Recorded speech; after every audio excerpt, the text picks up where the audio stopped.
or I don't know where I'm going for you. If I ever felt that a talent was never going to get over, I would tell a Bill Bush or I would tell a Dixie Carter. There's no use in keeping somebody on the roster if you don't think they're going to get over. So if you're on my roster, bro, if I ever say to you, I don't have anything for you, I should be fired.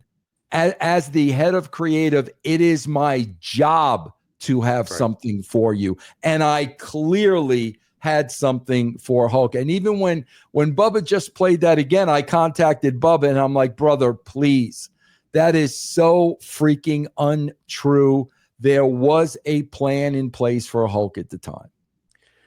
So obviously with Hulk, you end up leaving. You're gone as writer. Then he leaves, but then he comes back when Sullivan's writing. Then you come back again, and we've talked about this before, but the New Blood versus the Millionaires Club starts. So, he's doing the FUNB. I mean, we're seeing a completely different Hulk. And Bischoff just literally, I think yesterday was talking about, he really didn't want to feud with Billy Kidman. Well, we kind of figured that, but because he said he couldn't draw a flea market, he kind of leaned into it almost too much. He made it happen by accident. Right. Absolutely. No, that wasn't the plan. We made that the plan based on that interview. It was I don't know, one of those things where the internet obviously is becoming more prevalent, but he's saying that and it's getting out there. So people are like, oh, him and Kidman have an issue. So it's kind of his fault. Well, it is his fault, bro, because Kidman's not going to react to that. Like, seriously, if I'm Kidman and I'm at home reading that, I'm not going to react to that. Bro, I've always said this. You've got to protect every single person on the roster. I don't care who it is. If they're on your roster, you got to protect them. And when he's saying things like that publicly about Billy Kidman, you've got to protect Billy Kidman. So now it becomes, what would Kidman do if Hogan said that? What would he do? I mean, and that's how the story writes itself. So we've talked about this. We have it in the archives. Anybody wants to talk about Bash of the Beach 2000? You've talked about it ad nauseum. But my interesting thing here with this is, let's just say that never happens, right? Bash of the Beach never happens. The Jarrett thing, this is why this is in, and obviously this is a part of the work too. Hogan's working it. You're a part of the work, and it's going to be Hogan returns. So if Hogan does come back as champion, is he going to feud with Booker T? Is that the plan? Because Booker T ends up winning the title at the end of the night. Is it Hogan Booker going forward, like when Hogan returns? I like I said, John, I never was able to get to that point because Brad Siegel told me, do not call Hulk because we can't afford to put him on the show. That was the end of it. There was no even thought, because that was supposed to be the discussion I was supposed to have with Hulk. Okay, bro, Booker's a champion now. I sent you home with your belt.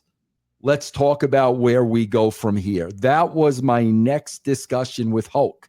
But that's when Brad Siegel gave me those orders, and I don't believe Hulk appeared on TV after that because, like I said, bro, they couldn't afford to pay him. Do you think, though, do you even remember, would it have been Hogan if he was allowed to return versus Booker? Because they're both technically were the champs. Oh, bro, I had every intention of following up with that story. Every. And when I told Hogan I'm going to call you and I wanted to see what his thoughts were, I 1,000% meant that.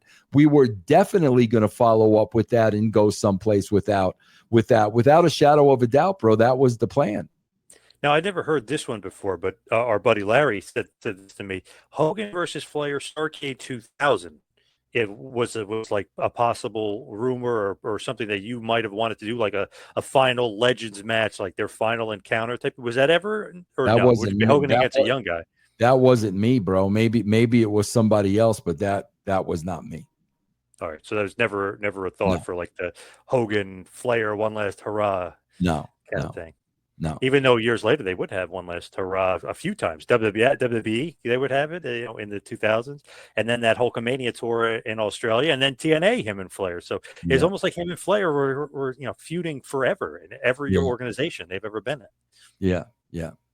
Destined to feud. Maybe feuded too much in WCW because I feel like people were kind of getting tired of Hogan. That was Flair. the thing. That like was one pay-per-view drove 400,000 buys, and then the next one didn't draw so well.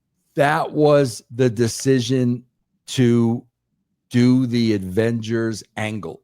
The week before I came to WCW, Hogan and Flair were the main event, and it looked freaking horrible.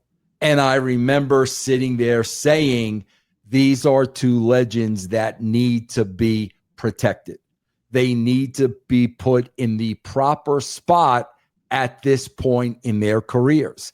And that's when I started putting into play that they were all getting taken out. It was based on the last match I saw between them.